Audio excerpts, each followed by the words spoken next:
Hello mga chicos! Buenos dias! Magandang umaga ulit o magandang araw ulit sa inyo at welcome back to my channel, Bingo Palia.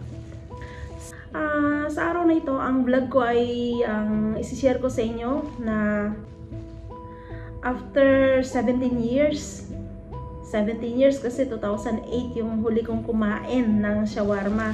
At heto, after 17 years, heto, nakakita ulit ako ng shawarma. Tingnan nyo. Ayan. Eto, binili ko siya sa Sultan Shawarma. Habang naglalakad kasi ako kanina, mula doon sa isa kong trabaho, ay nakakita ako ng hummus. Actually, hummus dapat. Hummus yung aking bibilhin. Tapos ngayon, inuperan ako ng shawarma. So, eto siya. Chicken shawarma. Nagkakahalaga siya ng 12,000 pesos Argentine. Ang dollar ngayon dito ay 1,460. So, magkano siya? Medyo matalino tayo sa math. So, kayo na lang magbilang kung magkano siya sa dollar. So, eto siya. Promise. Natutuwa talaga ako kasi yung pinakahuli ko talagang kain ng shawarma ay nung nasa Saudi pa ako. 2008 yun bago ako umuwi. Chicken shawarma. Actually, marami dito mabibili na shawarma. May mga nagtitinda dito. Kaya lang, yun nga lang ay karne. Eh, hindi ako kumakain ng karne. Kaya kanina, nagulat ako na may chicken pala. Eto, titikman natin ngayon. Tignan nyo, ang haba, diba? So, para sa akin, worth naman siya. Worth yung, ayan, worth yung 12,500 na, 12,000 na 12,500 na binayaran ko ba? So, ang bango! Ang bango ng ano.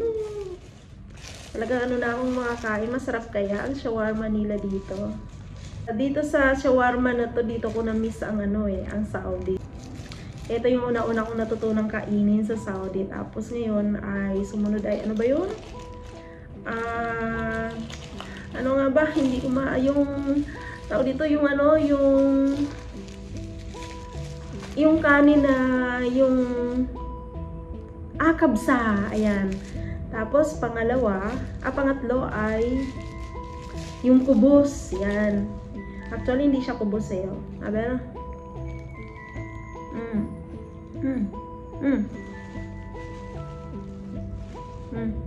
Talagang pinakita talaga yung pagkagat.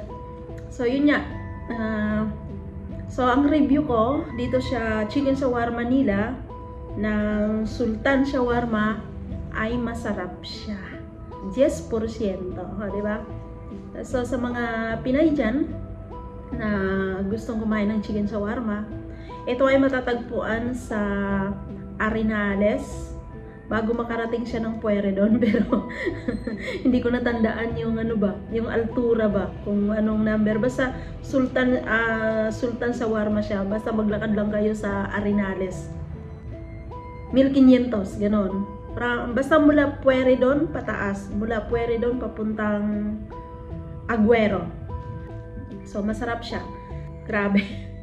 17 years talaga, promise. Hindi ako nagbibiro. 17 years bago ako muling nakakain ng chicken shawarma. So, check nyo na si, tawag dito si Sultan Shawarma. Sulit yung 12,000. Tsaka, hindi ko siya naubos, kalahati lang yung nakain ko. Maraming salamat sa panunood. Yun lang, gusto ko lang i-share sa inyo. Chicos, guys, kung ikaw ay nanonood sa sharing ko ito, sa video kong ito, at kung ikaw ay hindi pa nakaka-subscribe sa channel na ito, please don't forget to comments, likes, and subscribe. And please don't forget to click the bell button below. Okay, so maraming salamat at hanggang sa muli. Ciao!